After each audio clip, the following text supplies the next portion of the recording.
ፍኖተ ጽድቆች ስለ ክርስቶስ ነው የሚሰብኩት። አትናደዱ፣ አትብሸቁ። ሌላ ዳኛ የለም።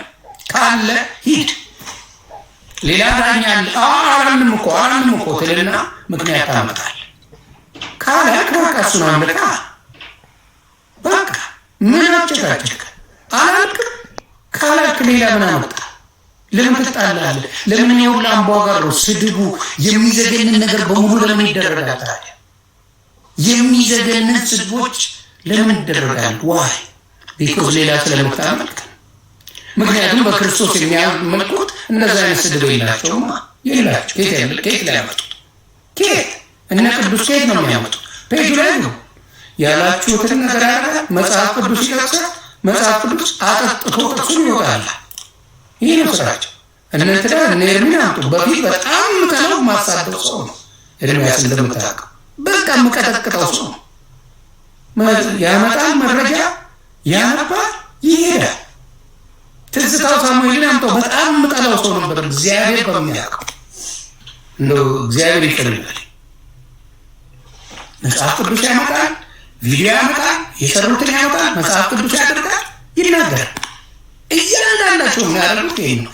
የእነሱን ስም ለማጠልሸት ግን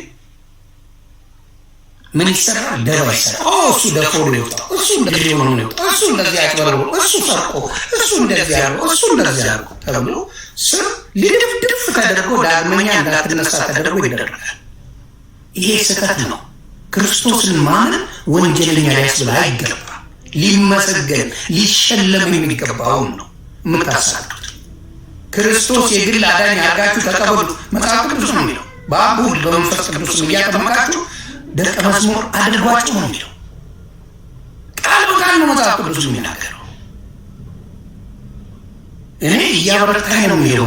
ምን ነው መንፈሱ እያበረታኝ እንጂ የደከምኩ አልሄድም። ምክንያቱም የደከምኩበት ሕይወትን ኖሬዋለሁ አብሬያችሁ። ብዙ ቪዲዮ የሚቀናበር አለ ገስ ሰውን ጣላኝ ከዚህ በኋላ።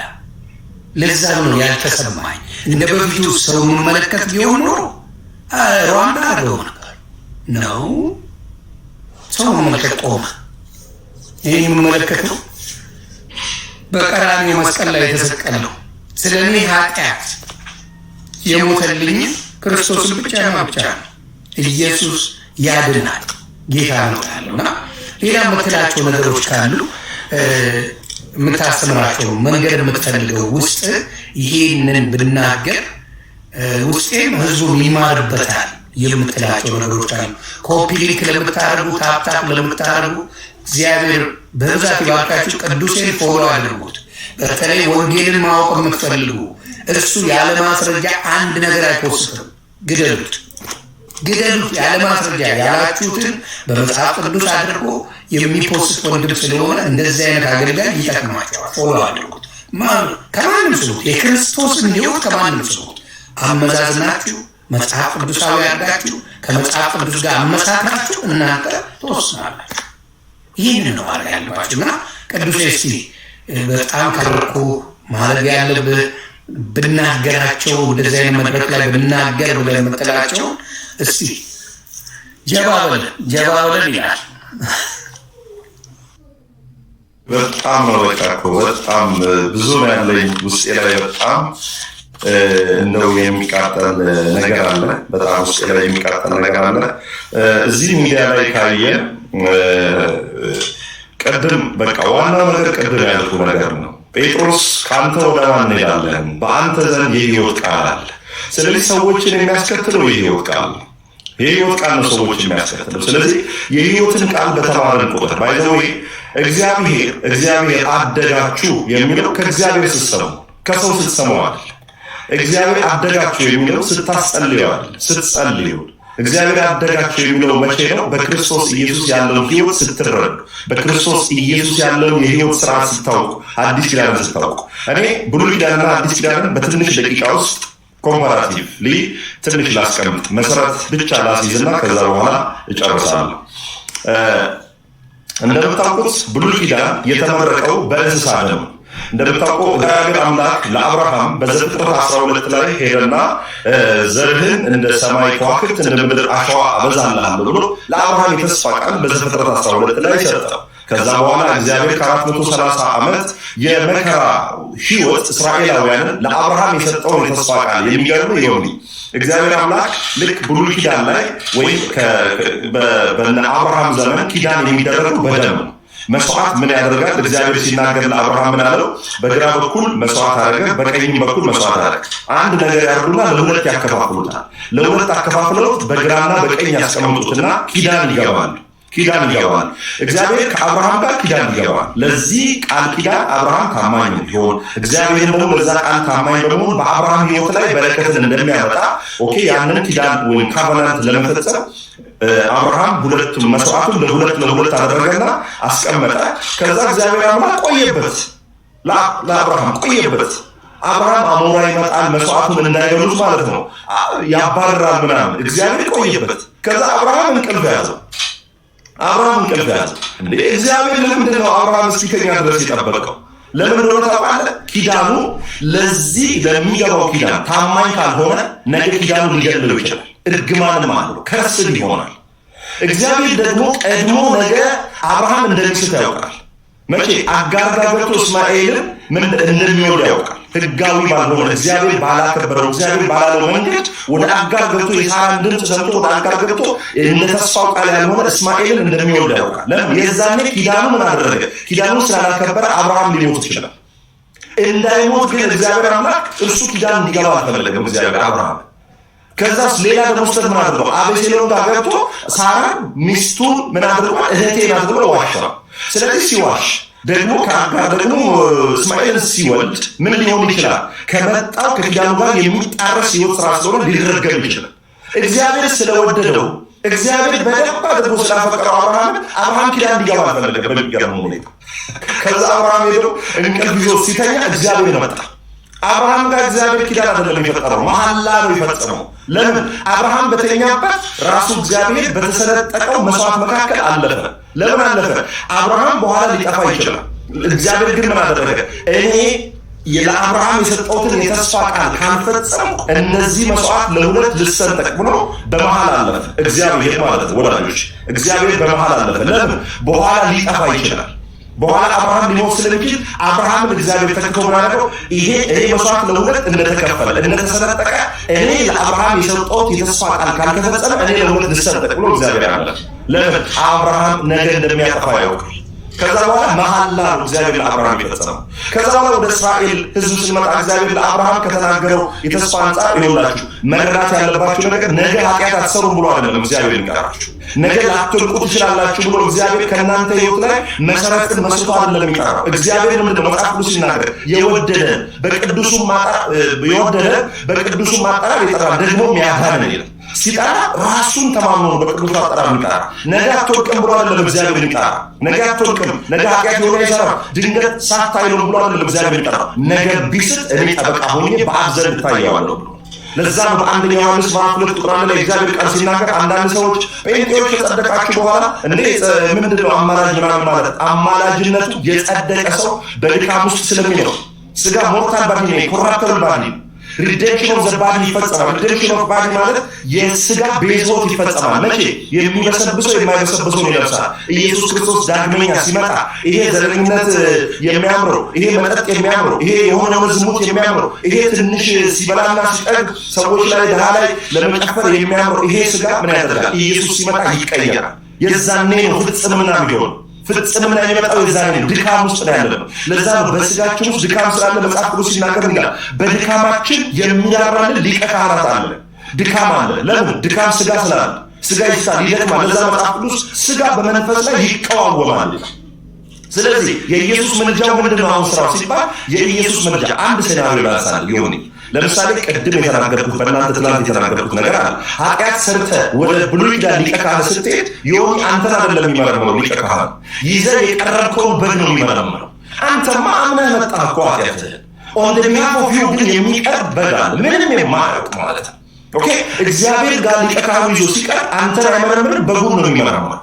ከዛ ሊቀ ካህኑ የሰዎችን በግ ይዞ ወደ ቅድስተ ቅዱሳን ሲገባ አይሰግድም። ደሙን ብቻ ነው የሚያቀርበው። አይለምንም።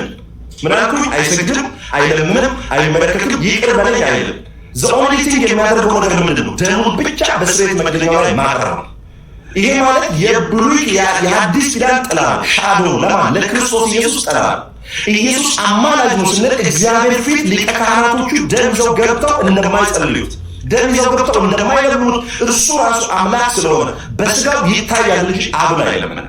ከአብ ጋር እኩል ነው። ከመንፈስ ቅዱስ ከባህሪው ከመንፈስ ቅዱስ ጋር እኩል ነው። ስለዚህ ኢየሱስ አማላጅ ነው ስንል በእግዚአብሔር ጋር ጠብር ግፍ ያለ አንዳንድ ሰዎች ኢየሱስን ባይዘው ኢየሱስን አማላጅ ማለት ሀውማች የኢየሱስን እኮ ትልቅነት እኮ የሚያሳይ ነው። የኢየሱስ አማላጅነት ሀውማች ለምን ከኢየሱስ ውጭ አማላጅ መሆን የሚችል የለም። በደሙ አማላጅ መሆን የሚችል የለም። ለምን የእያንዳንዱ ሰው ደም ኃጢአት አለበት። ብቸኛው ንጹህ ሆኖ አማላጅ መካከለኛ የሚሆነው ኢየሱስ ክርስቶስ ብቻ ነው። ያምኑ የሚያሳይ ንጽህና ነው። ያምኑ የሚያሳይ ነውር አልባ መሆኑ፣ ያምኑ የሚያሳይ ቅድስና ነው። ኢየሱስ አማላጅ ነው ስንል ንጹህ ነው። ከሱ ውጭ በአብ ፊት እኩል ጽድቅ ያለው ማንንም የለም። እግዚአብሔር መጣና በቀራንዮ ላይ እኛን ሲመዝነን ሁልጊዜ ህግ ይጠላል። ህግ ይጠላል። የሆነ ዛሬ ሰኞ በቃ ይሄን አላደርግም ብሎ ማክሰኞ ይወድቃል። እኔ ከዛሬ ሁለት ይሄን አላደርግም ብሎ ደግሜ ደግሞ ረድንዳንስ የሆነው ላይ ሐሙስ ዕለት ወድቃል። ስንመዘን በጽድቅ መስፈርት ላይ የሞትን ለዛ ኢሳይያስ ሲናገር እንዲያለ ጽድቃችን የመርገም ጨርቅ ሆናል። እንኳን አንተ ሰውዬ በስልክ ኃጢአትን የሚጨርስ ሰውዬ ኢሳይያስ ራሱ ምን እንዳለ ታውቃለህ? ጽድቃችን ራሱ የመርገም ጨርቅ ሆናል። ስለዚህ ቋርጣ በመብላት ድንጋይ በመንተራስ ጤዛ በመላስ አመድ በመነስነስና የሆኑ ነገሮችን በማድረግ በፍጹም አትልም። ለምን መሰለህ? ዛሬ ሰኞ ዕለት ጥሩ ከሆንክ ማክሰኞ ዕለት ትወድቃለህ። ለዛ አንዳንድ ሰው 3 ቀን ገዳም ሲሄድ የጸደቀ ይመስለዋል። 3 ቀን መስጂድ ሲሄድ የጸደቀ ይመስለዋል። 3 ቀን የሆነ ሙሉ ወንጌል ሲገባ ያንዳንድ ሰው የሆነ የጸደቀ ይመስለዋል። የምትጸድቀው አንተን ወክሎ ስለ አንተ አፍ ፊት በገባልህ በአማላጅ በኢየሱስ ክርስቶስ። ስማ እንግዲህ እግዚአብሔር ጽድቃችንን ሲመዝን የመርገም ጨርቅ ነው። የመርገም ጨርቅ ማለት ናውዴስ ምን ማለት ነው? ተባለ ሞዴስ ማለት የመርገም ጨርቅ ማለት ሴቶች በሬ ሲደርስባቸው የሚጠርጉበት ማለት ነው። የሚጸዳዱበት የሴቶች የንጽህና መጠበቂያ ዕቃ ማለት ያንን እንኳን እኛ ሴቶቹ ራሱ አርቀው ነው የሚጥሉት። የሰው ጽድቅ በእግዚአብሔር ፊት የሚከረፋ ነው፣ የሚያስጠላ ነው። ምንም በእግዚአብሔር ፊት ይኸውልህ ጽድቃችን የመርገም ጨርቅ ካለ ክፉ ስራን ደግሞ አስበው ሀማች እነ ኢሳይያስ ጋር ኢንቪቴሽን የለም ብራዘር። በስልክ የሚመጣላቸው ነገር የለም። ኃጢአት በደሊቨሪ እኮ በሚቸበቸብበት ዘመን ላይ ሆነ በራሴ ስራ ጸድቃለሁ ብትል ሰውዬ ብታቆም ይሻላል። አትችልም፣ በፍጹም አትችልም። ስለማትችል ነው ጽድቃችን የመርገም ጨርቅ ሆነ ሲባል ኢየሱስ ክርስቶስ መጣና ስላንተ ተመዘነ። እግዚአብሔር ሲመዝን ሁሉም ይወድቃል። ኢሳይያስ ይወድቃል፣ በመብላት ተጠርጥሯል። አብርሃም ይወድቃል፣ እስማኤል ይወድቃል። ዳዊትን ሲያይ አቤሴሎም ወለደ ከኦሪዮን ሚስት። ሰለሞን ሲያይ 1000 ሴቶች አልበቃ ብሎ ወደ ማው ሴቶች ወረካ። እያንዳንዱ ሲያይ እያንዳንዱ ኃጢአት አለበት። ከዛ ኢየሱስ ክርስቶስን ስለ አንተ አምጥቶ መስቀል ላይ ሲያየው ኢየሱስ ኃጢአት የለበት። ከዛ this is the time ማለት ክንዴ መድኃኒትን አመጣችልኝ ማለት ኢያሱ እስራኤላውያን አስገብቶ እስራኤላውያን ከነዓን ገብቶ ራሱ አላረፉ። ኦኬ ይሄኛው አሁን ሰንበታችን የሆነ እረፍታችን የሆነ ክርስቶስ ኢየሱስ ነው። እርሱም መቀበላችን በክርስቶስ ኢየሱስ ስናምን ምን ተፈጠረ? ለአንዴና ለመጨረሻ የሚገርም የሆነ አንድ ምርጥ ሬቨሌሽን ልንገር። እስራኤላውያን በቀን 2 መስዋዕት ያቀርባሉ። ከ3 ሰዓት እስከ 6 ሰዓት፣ ከ6 ሰዓት እስከ 9 ሰዓት መስዋዕት ያቀርባሉ። 2 መስዋዕት ያቀርባሉ። በመሰዊያው ላይ እሳት አይጥፋ ይባላል። ለምን? ኃጢአት ሰርቶ የሚመጣ ሰው ስላለ እሳቱ ላይ ምን ይቀርባል መሰለህ? ደም ይቀርባል። ስለዚህ እነሱ ከ3 ሰዓት እስከ 6 ሰዓት፣ ከ6 ሰዓት እስከ 9 ሰዓት 2 መስዋዕት ስለሚያቀርቡ ጌታ ኢየሱስ ክርስቶስ እነሱ በዘመን ሁሉ የሚያደርጉትን መስዋዕት 3 ሰዓት ተያዘ። ከዛ በኋላ ተሰቀለ። አይታ 6 ሰዓት ላይ ተሰቀለ። ከዛ በኋላ 9 ሰዓት ላይ ነፍሱን ሰጠ። 2 ጊዜ እነሱ የሚያቀርቡትን አንዴ ፈጽሞ ለዘላለም እግዚአብሔር አረቀው። እነሱ በየቀኑ ወንዳንት የሆነ ነገር ነው የሚያቀርቡት። ለዛውም ኃጢአት መሸፈን ነበር ስርዓቱ። ለምሳሌ ሙያ የሌላት ሴት ቆሻሻ ጠርጠርግና ምንጣፍ ስር ትከታለች። ቆሻሻው እኮ አለ። ብሉይ ኪዳን ማለት እንደዛ ነው። በእንስሳት ደም ምን ያደርጋሉ? ምን ኃጢአቱን መሸፈን እንጂ ማስወገድ የለም። ለዛ ነው ዮሐንስ ሲያይ ይሄንን በግ ከባድ በግ ነው። ምን አይነት በግ መሰለህ? ለአንድ ዓመት የሚሸፍን አይደለም። ከሩቅ ሲያይ ነው በጉ ለእግዚአብሔር ዘያት ዓለም ኃጢአት የዓለምን ኃጢአት የሚሸፍን አይደለም። እንደ ብሉይ ኪዳን በጎች ማለት የዓለምን ኃጢአት የሚያስወግድ ሃሌሉያ የሚያስወግድ የእግዚአብሔር ነው። የሚያስወግድ ነው። አስወጋጁ ኢየሱስ ብቻ፣ ማንንም አስወጋጅ የለም። ይሄ ኢየሱስ ክርስቶስ ሲቀር አብረካ ይሄ ነበር የምፈልገው። የጽድቅ ሚዛን ላይ ስለኛ የተመዘነው ኢየሱስ ነው። ሁሉም ተመዝነው ወድቀዋል። ማርያምም ሁሉ ኃጢአትን ሰርተዋል። ሁሉም የእግዚአብሔር ክብር ጎድሏል። ሁሉ ካለ ሁሉ ማለት ሁሉም የነጹት በኢየሱስ ክርስቶስ ደም። ይቅርታ፣ እሱን መጽሐፍ ቅዱስ አንብብልኝ። እሱን ከጥቅስ ጋር አድርገው ሁሉም ኃጢአት ጎድሏቸዋል የሚለው ከነ ጥቅሱ ንገራቸው። ሮሜ 3:20 ሮሜ 3:20 ሮሜ 3:20 ስሙ። ሮሜ 3:20 መጽሐፍ ቅዱስ ሁሉ እዚህ ምድር ላይ ያለ በሙሉ ኃጢአት ሰርቷል። ስሙ። ሮሜ 3:21 ሮሜ 3 ሁላችሁም አውጡ ከታች ሮሜ 3 ምዕራፍ 3 ቁጥር 21 በጌታ በኢየሱስ ስም አነበዋለሁ። እንዲህ ይላል፣ አሁን ግን በሕግና በነቢያት በጣም አሁን ግን በሕግና በነቢያት የተመሰከረለት የእግዚአብሔር ጽድቅ ያለ ሕግ ተገልጧል። እርሱም ለሚያምኑ ሁሉ የሆነ በኢየሱስ ክርስቶስ በማመን የሚገኘው የእግዚአብሔር ጽድቅ ነው። ከዛ እንዲህ ይላል፣ ልዩነት የለምና ሁሉ ኃጢአትን ሰርተዋልና። ኤክሴፕሽናሊ ኤክሴፕሽናሊ በብራኬት ውስጥ የሚያስቀምጣት ማርያም የለችም። ኤክሴፕሽናሊ በብራኬት ውስጥ የሚያስቀምጠው ዳዊት የለም። ኤክሴፕሽናሊ በብራኬት ውስጥ የሚያስቀምጠው አይ ለእርሷ ጊዜ እንዲህ ነው ብሎ የለም። ጸጋ የሚያስፈልገው ለደካማ ሰው ነው። ማርያም ለዛ ነው እንዲህ አለች፣ ነፍሴ በመድኃኒቴ ሐሴት ታደርጋለች። መድኃኒት ካለ በሽታ አለ ማለት ነው። ስለዚህ እርሷም ከአዳም የተላለፈባትን የውርስ ኃጢአት ጌታ ኢየሱስ ክርስቶስ ሞቶ ሲነሳ እርሷም በመንፈስ ቅዱስ ሐዋርያ ሥራ ምዕራፍ 2 ላይ መንፈስ ቅዱስን ተቀብላ ቦርን አጌን ያደረገች በክርስቶስ ኢየሱስ አምና የጸደቀች በጌታ እናታችን ደግሞ እህታችን ናት። የተወደደች የጌታችን እናት፣ የትህትና ተምሳሌ፣ የተወደደች የእግዚአብሔር ወልድ የኢየሱስ ክርስቶስ እናት ከሴቶች መካከል የተመረጠች ጸጋ ብዝት ያለላት በጣም ትሁት ራሷን ከፍ ከፍ የማታደርግ ሰዎች የሰጧትን አይደል ራሷን ከፍ ከፍ የማታደርግ ሀምብል እንዲህ ይላል፣ ልዩነት የለምና ሁሉ ኃጢአትን ሰርተዋልና የእግዚአብሔርን ክብር ጎድሏቸዋል። የእግዚአብሔር ክብር ማን ነው? ኃጢአት አልባ የሆነው ሕይወት ክርስቶስ ኢየሱስ። የእግዚአብሔር ክብር ኢየሱስ ክርስቶስ። ስለዚህ ማንም የእግዚአብሔር ክብር ጎድሎታል፣ ኃጢአት ውስጥ ነው ያለው። ከዛ እንዲህ ይላል፣ ጎድሏቸዋል በኢየሱስ ክርስቶስም በሆነው ቤዛነት በማርያም ይላል በፍጹም፣ በገብርኤል ይላል በፍጹም፣ በሌላ ሰው ይላል በፍጹም፣ በማንም አይልም። እንዲህ ይላል በኢየሱስ ክርስቶስም በሆነው ቤዛነት በኩል እንዲያው በጸጋው ይጸድቃል። ጸጋ ማለት እንደሆነ ታውቃላችሁ፣ አንሜሪትድ ፌቨር ማለት እኛ ያለፋንበት ያልደከምንበት የእግዚአብሔር ሞገስ ለማይገባው ሰው የሚሰጥ ስጦታ ማለት። ለምሳሌ አንድ የታክሲ አሽከርካሪ እየነዳ 5 ትርፍ ሰው ጭኖ ሲሄድ ከዛ በኋላ ትራፊክ እንዳያይ ብሎ ማለት ነው ትራፊክ እንዳያይ ብሎ መንገድ ላይ ሊያወርድ ገና ሲሮጥ ማለት ነው ድንገት ትራፊክ ወጣበት። ወይ 5 ሰው በቃ ትርፍ ጭኛለሁ እሱን በቃ መንጃ ፈቃድ ተቀምጦ በቃ ሊቀጣይ ነው ብሎ ሲያስብ መጥቶ ትራፊኩ እንዲያለው እንዴት ነህ ደህና ነው ወይ ስራ ጥሩ ነው እግዚአብሔር ይመስገን ደህና ነኝ ሚስቴ እኮ ወልዳ 4 ኪሎ ብርቱካን ሰው ሰጠኝ ዮኒ ስለዚህ 2 ኪሎ ሼር ላድርግልህ ሲል ትደነግጣለህ። ለምን የምትጠብቀው መንጃ ፈቃድ አምጣ ትቀጣለህ የሚል ነገር ነው የምትጠብቀው። ባልተጠበቀ ሁኔታ ግን ምን አደረገው? መንጃ ፈቃድ ጠየቀው። ከዛ የማይገባውን ብርቱካን ስጦታ ሰጠው።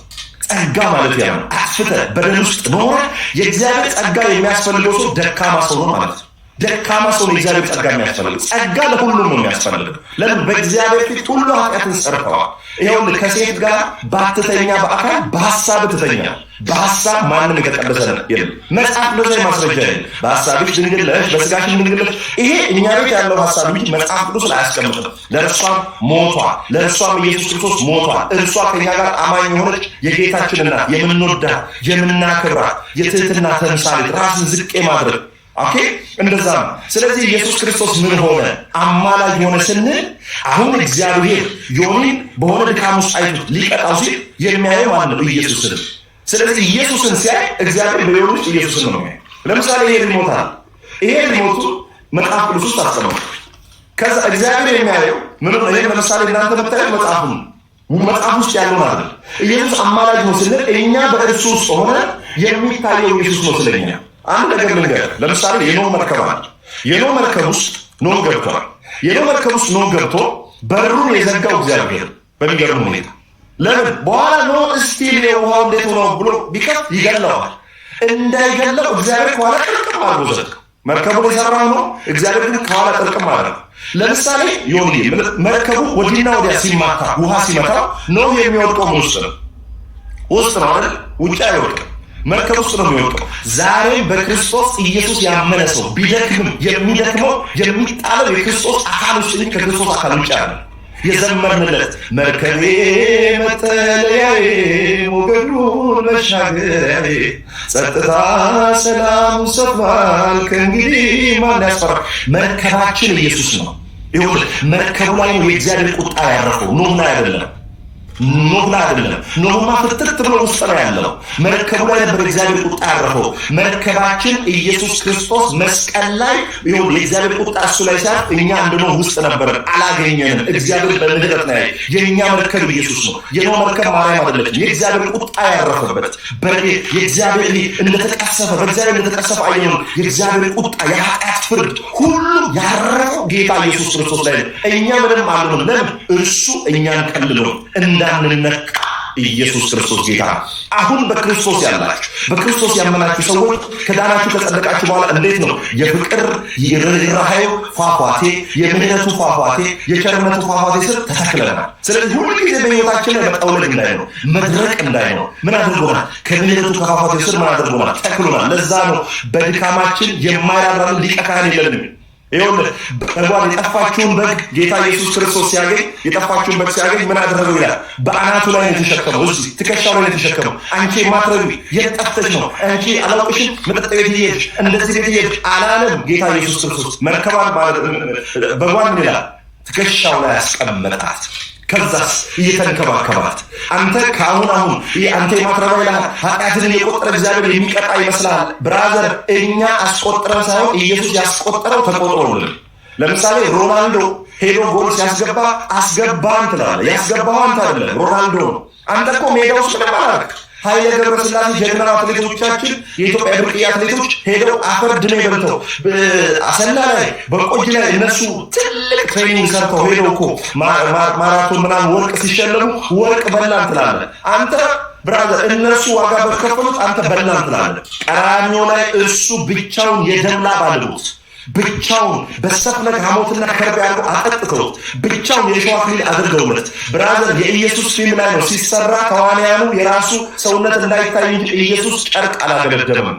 የወንድነት ክብሩን አጥቶ የሞተ ነው። ብራዘር ህማምና ድዊ ነው የሚለው። ህማም ማለት ስለ ኢሞሽን ነው የሚናገረው። የህማም ሰው ሲል ኢሞሽን በሰው ሁሉ ፊት ራቁቱን መለመላውን የሰቀሉት ኢየሱስ። ከዛ ድዊ ደግሞ ዲዝ ነው ሲክነስ ነው ህማምን ሳይኮሎጂካሊ የተጠቃ ሳይኮሎጂካሊ እንዴት ተጠቃማን ማለት መሰለ የወንድነት ክብሩን አሳጥተው መለመላውን የሰቀሉት። ይሄ ኢየሱስን ነው የምንሰብካችሁ።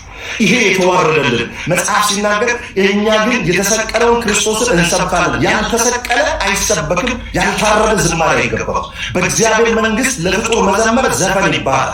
መጽሐፍ ሲናገር ምንድን ነው የሚለው? ታርደሃልና ይገባሃል እያሉ መላእክቱ ዘመሩ። 24 ሰዓት እነርሱ ለእርሱ እየዘመሩ በየትኛው ሰዓት ነው ያንተ ዝማሬ የሚቀበሉት? ወዳጄ they are busy by worshiping God. they are busy. they couldn't በቃ አይችሉም። ከአንተ መቀበል አይችሉም። ለምን? እነርሱ ዝማሬ ተቀብለው አያውቁም። እኛ ብቻ እኛ ሀገር ብቻ ያለ ሙጭጭ ብለን የመሰጠው ነገር አይቀበሉም።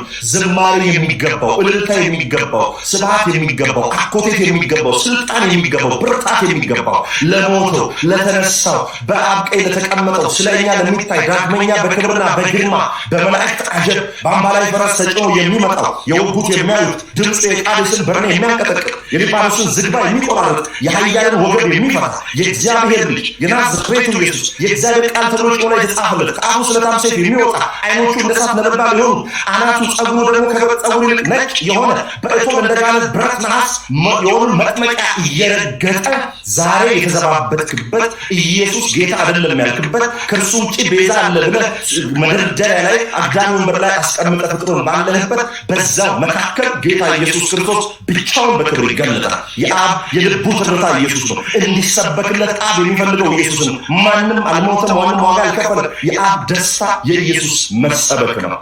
ከአብ ጋር ህብረት አለ፣ ከመንፈስ ቅዱስ ጋር ህብረት አለ። ለምን? የኢየሱስ ክርስቶስ የአብ ልጅ ነው። አብም እንዲነገርለት የሚፈልገው አብ እኮ ከሰማይ እንዲህ አለ፣ እኔ የምወደው ልጅ እርሱን ስሙታል። ኢየሱስ ሲጠመቅ ሰማይ ተቀደደ።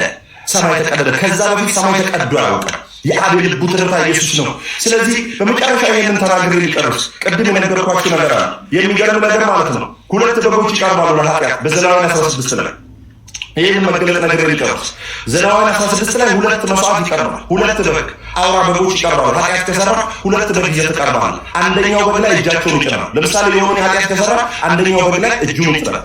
እጁን ይጭንና የኃጢአት መተላለፍ ይሆናል። ትራንስፈር ትራንስግሬሽን ይሆን የመተላለፍ ይሄ ኃጢአትን የማስተላለፍ ስርዓት ይደረጋል። ከዛ በኋላ ልክ ዮኒ በበጉ ላይ እጁን ከጫነ በኋላ ኃጢአት የሚሆነው በጉ ዮኒ አይደለም። ዮኒ ነፃ ሆኗል። ኦኬ ዮኒ ሆኖ ነፃ ሆኖ አሁን የሚገርም ነገር እጃቸውን በጫኑ ሰዓት ኃጢአተኛ የሚሆነው በጉ ነው። በጉ ከዛ ይታረዳል። አንደኛው በግ ይታረድና ወድቀው መሬት ላይ ይዘረገፋል። በአንተ ፊት ሁሉ የታወቀ ነው። የውስጣችንን የልብን ኳሊቲ መረመር አንተ ብሎ ሊቃውን ይዘረግፉታል። ቆዳን አውጥተው ያቃጥሉታል። ደሙ በስሬት መክደኛ ላይ ይፈሳል። ደሙ በስሬት መክደኛው ላይ ሲፈስ ልክ እግዚአብሔር ለኃጢአት የቀረበውን ደም ከተቀበለ ከቅድስተ ቅዱሳን ምን ይወጣል? ድምፅ ይወጣል። ድምፅ ይወጣል። ያ የሚወጣው ድምፅ ነው የሚያሳርፈው እስራኤል ለአንድ ዓመት። ደግሞ ታይፖሎጂካል ነው፣ ምሳሌያዊ ነው። ወደ አዲስ ኪዳን ስትመጣ ጌታ ኢየሱስ ክርስቶስ ደሙን ይዞ ወደ አብ ሲገባ ይላል። ልክ ያ የብሉይ ኪዳን በግ ወደ ቅድስተ ቅዱሳን ሲገባ ድምፅ አይደለም የሚወጣው፣ ድምፅ እኮ ነው። ከዛ እስራኤል አንድ ዓመት ያልፋል። ኢየሱስን ደሙን ይዞ ልክ እንደ ብሉይ ኪዳን ደሙን ይዞ ወደ አብ ሲገባ ሐዋርያት ሥራ ምዕራፍ 2 ላይ መጽሐፍ እንደሚታወቃለ ድንገት እንደሚነጥቅ አውሎ ነፋስ ከሰማይ ምን መጣ ይላል? ድምፅ ነው። የእግዚአብሔር ድምፅ አዳም ጋር የጠፋው ድምፅህን በሰማው ጊዜ ፈራው ተሸሸኩም ያለው የእግዚአብሔር ድምፅ በነበረበት የእግዚአብሔር ድምፅ ሰው በማይሰማበት ጊዜ ከእግዚአብሔር ክብር ጎሎ የነበረበት አሁን የመጣው ድምፅ እንደ እስራኤላውያን ለአንድ ዓመት የሚቆይ ሳይሆን ለዘላለም በእናንተ ዘንድ ይላል። በእናንተ ዘንድ ማለት አንተ ባለህበት ራዲየስ ሆሊ ስፒሪት አለ። ቤትህን፣ ልጆችህን፣ ባለቤትህን ምንድን ነው ከአንተ የተነሳ የተጠበቁ ናቸው። በእናንተ ዘንድ ይላል። ከዛ በእናንተ ውስጣችንም ማለት በእኛ ዘንድ ማለት የሚገርም ሊቀ ካህኑ ግን ማለት ነው። ሊቀ ካህኑ የሚገርም ሊቀ ካህኑ ሲገባ እግሩ ላይ ሻኩራ ይታሰራል። ሻኩራ የሚባል እንደ ጽናጽል አይነት ነገር ነው። ሻኩራ ይታሰራል። ሻኩራ ይታሰርና ልክ ኃጢአት ካለበት እዛው ይሞታል። ገመድና ሻኩራ ይታሰራል። ከዛ እግሩ ላይ የሚጮኸው ሻኩራ አለ። ከዛ አሁን አንተ በደረሰ ተጠየቅ ከሆነ የሊቀ ካህኑ ሻኩራ ድምፅ ካለ በህይወት አለ ትላለህ። እግሩ ሲያንቀሳቅስ ማለት ቅጭል ለምን ሻኩራ አለ። የሻኩራውን ድምፅ ከሰማ ሊቀ ካህኑ እኔን ወክሎ በእግዚአብሔር ፊት እየገባ ሕያው ነው ብሎ ያምናል። ሻኩራው ድምፅ ከጠፋ አጠቀለት፣ በቃ ሞቷል ማለት ነው። ከዛ ስበውት ያወጡታል። ኢየሱስ ክርስቶስ ሊቀ ካህናችን ወደ እግዚአብሔር አብ ሲገባ ሻኩራ አልታሰረለትም። ለምን? ኃጢአት አልባ ነው። ሻኩራ አልታሰረለትም። ምንም አይነት ጽናት እግሩ ላይ ምናምን ሻኩራ አልታሰረም። ለምን? ኃጢአት የለውም። የብሉይ ኪዳን ሊቀ ካህን ኃጢአት ስላለበት ነው ሻኩራ የሚታሰርለት። ከሞተ በገመድ ጎትቶ ያወጣል። ኢየሱስ አብ ጋር መካከለኛ አማላጅ ሆኖ ሲገባ እግሩ ላይ ሻኩራ የታሰረ አይደለም። ይወድቃል፣ ይሞታል፣ ኃጢአት አለው በደል አለው ብለን የምንሰጋለት የምንፈራለት አይደለም። ለምን? ንጹህ መስዋዕት ስለሆነ። ሁለተኛውን በግ ከዛ ምን ያደርጋል? ይሄን ተናግሬ ልጨርስ። ሁለተኛው በሁለት ደቂቃ ውስጥ ይችላል። ሁለተኛው በግ ምን ይሆናል መሰለ? ከዛ ያኛው ከታረደ በኋላ የሆኑ ሁለተኛው በግ ላይ አሁንም እጅን ይጭናል። ከዛ ይሄ ምን ይባላል? የሚለቀቅ በግ ይባላል። ዘሌዋውያን 16 በደንብ አድርጋችሁ አንብቡት። የሚለቀቅ በግ ይባላል። የሚለቀቅ በግ እጅን ትጭንና ኃጢአት ወደዛ በግ ሲተላለፍ ምን ያደርጉታል መሰለ? ከእስራኤል ወጠምሻ ሰው ይመረጥና ያ በግ ከዚህ በኋላ የተረገመ ከተማ ውስጥ ገብቶ አይኖርም። ያን በግ ይሸከመው። ዘሌዋውያን 16 አንብቡ። ያን በግ ይሸከመውና ወጠምሻ ሰው ከከተማ ውጭ ወስዶ በጉን ይጥለዋል። ለምን? በጉ አሁን ከርስ ነው የሚያዩት እንጂ በግ አይደለም የሚያዩት። እግዚአብሔርም ኢየሱስን መስቀል ላይ ምን አምላክ ለምን ተውከኝ ሲል ከኢየሱስ ላይ ዓይኑን አንስቶ አንተን እየተመለከተ ነው። ለምን? ኢየሱስ ኃጢአት ሆኗል። ከሱ ዓይኑን አንስቶ አንተን እየተመለከተ ነው። ልክ ይኸው እጁን ሲጭን ማለት ነው ከከተማ አንድ ወጠምሻ ሰው ይመረጥና በትከሻው ላይ አድርጎ ከከተማ ውጭ ወስዶ ይጥለዋል። ኢየሱስ ክርስቶስ ታይፖሎጂ ምሳሌያዊ ነው። ልክ ዮሐንስ መጥምቅ በኢየሱስ አናት ላይ እጁን ሲጭን ምን ይላል? ልክ ወጠምሻ ሰው የብሉይ ኪዳኑን በግ ተሸክሞ ከከተማ ውጭ እንደሚጥለው ልክ ኢየሱስ ሲጠመቅ እጁን ዮሐንስ በኢየሱስ ላይ ሲጭን ልክ ወጠምሻ ሰው ይዞ እንደሚወጣው ኢየሱስን ምን ይላል? ሉቃስ 4 ላይ መንፈስ ወደ ምድረ በዳ መራው ይላል። ያኛው ወጠምሻ ይዞት እንደሚወጣ የተረገመው ነው እንደሚወጣ ኢየሱስንም ምን ያለ መንፈስ ወደ ምድረ በዳ መራው። ያ የብሉይ ኪዳኑ በግ የተረገመ ሆኖ ማንም የማያየው እንደውም ማኑስክሪፕቶች ምን ይላሉ መሰለ? ያንን በግ ማለት ነው ከፍተኛ ተራራ ላይ ወስደው ይፈጠፍጠዋል። ኢየሱስ ስለ እኛ ምድረ በዳ 40 ቀን የተተወ በግ ነበረ። ስለ እኛ ዋጋ ከፍሎ እየጾመ እየጸለየ የነበረ ማለት ነው። ያ በግ እያንዳንዱ የኖህ መርከብ በለው ኢየሱስ ነው። የያዕቆብ መሰላል በለው ኢየሱስ ነው። የአዳም ተስፋ ብሎ ኢየሱስ ነው። የአብርሃም ተስፋ ብሎ ኢየሱስ፣ ሁሉ ነገር ኢየሱስ። ወደዚህ ጌታ ጋብዛችኋለሁ። ኢየሱስ ውበታችን ነው። እርሱ መታያ ነው። ጴንጤነትን እያወራ አይደለም። ኢየሱስ እግዚአብሔር በኢየሱስ ክርስቶስ በኩል ህጋዊ መንገድ የዘረጋው በኢየሱስ በኩል ነው። ከኢየሱስ ውጭ ማንም አብ የሚቀበለው የለም። መንገድ፣ እውነት፣ ህይወት እርሱ ነው። መካከለኛችን፣ አማላጃችን፣ ዛሬም የሚታይልን ስለ እኛ በእግዚአብሔር አብ ፊት የገባ ጽድቃችን ኢየሱስ ነው። ኢየሱስ ብቻውን ያድናል። መዳን በሌላ በማንም የለም። ኢየሱስ ይወዳችኋል። ቴንክ ዩ።